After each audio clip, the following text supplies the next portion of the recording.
ஆற்காடு நவாப் விஜயநகர பேரரசின் வீழ்ச்சிக்குப் பின் முகலாயர்கள் தெற்கில் தங்கள் மேலாண்மையை நிறுவினர்.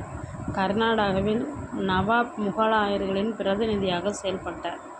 விஜயநகர பேரரசு வீழ்ச்சிக்கு பிறகு முகலாயர்கள் தெற்கில் தங்கள் மேலாண்மையை நிறுவினர், தங்களோட ஆட்சியை நிறுவுறாங்க. கர்நாடகாவில் நவாப் முகலாயர்களின் பிரதிநிதியாக செயல்பட்டார். முகலாயர்களோட பிரதிநிதியாக செயல்பட்டது நவாப். எங்கன்னா கர்நாடகாவில் பாஞ்சாலங்குறிச்சி பாளையமும் நவாப்பின் ஆளுகையின் கீழ் கொண்டு வரப்பட்டது. நவாப்பின் ஆளுகையின் கீழ் இருந்தது. பாஞ்சாலங்குறிச்சி பாளையத்தையும் நவாப் ஆட்சிக்கு கீழே கொண்டு வந்துட்டாங்க.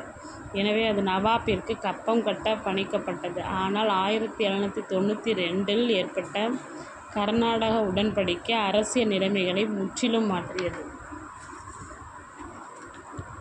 கம்பெனி பாஞ்சாலங்குறிச்சியிலிருந்து வரி வசூல் செய்யும் உரிமையையும் பெற்றது. கப்பம் வசூலித்ததே கட்டபொம்மனுக்கும் ஆங்கிலேயருக்கும் இடையான மோதலுக்கு முதன்மை காரணமானது. கட்டபொம்மன் ஜாக்சன் சந்திப்பு. ராமநாதபுர கலெக்டர் காலின் ஜாக்சன் 1798 நிலுவைத் தொகையை செலுத்தச் சொல்லி கட்டபொம்மனுக்கு கடிதங்கள் எழுதினார். ராமநாதபுர கலெக்டர் யார்? காலின் ஜாக்சன். இவர் வரி நிலுவைத் தொகையை செலுத்தணும்னு சொல்லி யாருக்கு கடிதம் எழுதுகிறாரு? கட்டபொம்மனுக்கு. 1798 கட்டபொம்மனும் நாட்டின் பஞ்சத்தின் காரணமாக நிலுவையை செலுத்தும் சூழ்நிலையில் தான் இல்லை என்று பதில் எழுதினார்.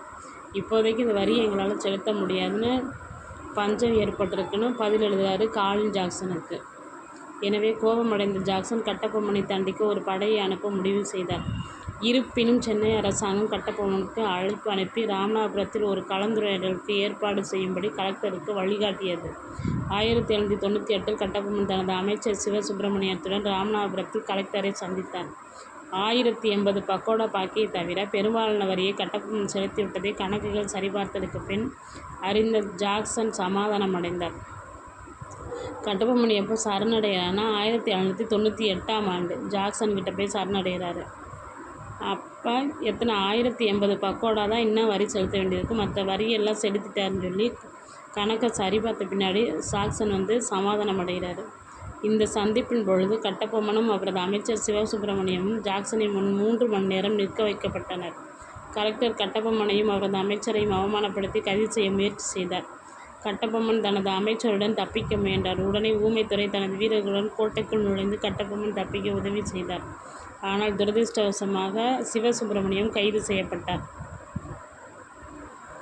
எட்வர்ட் கிளைவ் மற்றும் கட்டபொம்மன். பாஞ்சாலங்குறிச்சி திரும்பிய பின் கட்டபொம்மன் கலெக்டர் காலின் ஜாக்சன் அவரிடம் நடந்து கொண்டதை விவரித்து சென்னை கவுன்சிலுக்கு ஒரு கடிதம் எழுதினார். கடிதத்தை கண்ட சென்னை கவுன்சிலின் கவர்னர் எட்வர்ட் கிளைவ் கட்டபொம்மனை சரணடைய ஆணையிட்டார். சென்னை கவுன்சில் கட்டபொம்மனை ஒரு குழுவின் முன்னிலையில் வரக்கோரியது. இதற்கிடையில் சிவசுப்பிரமணியம் விடுதலை செய்யப்பட்டவுடன் கலெக்டர் ஜாக்சன் அவருடைய தவறான அணுகுமுறைக்காக பதவி நீக்கம் செய்யப்பட்டார். அவருக்கு பின் கலெக்டராக SR லூசிங்டன் நியமிக்கப்பட்டார்.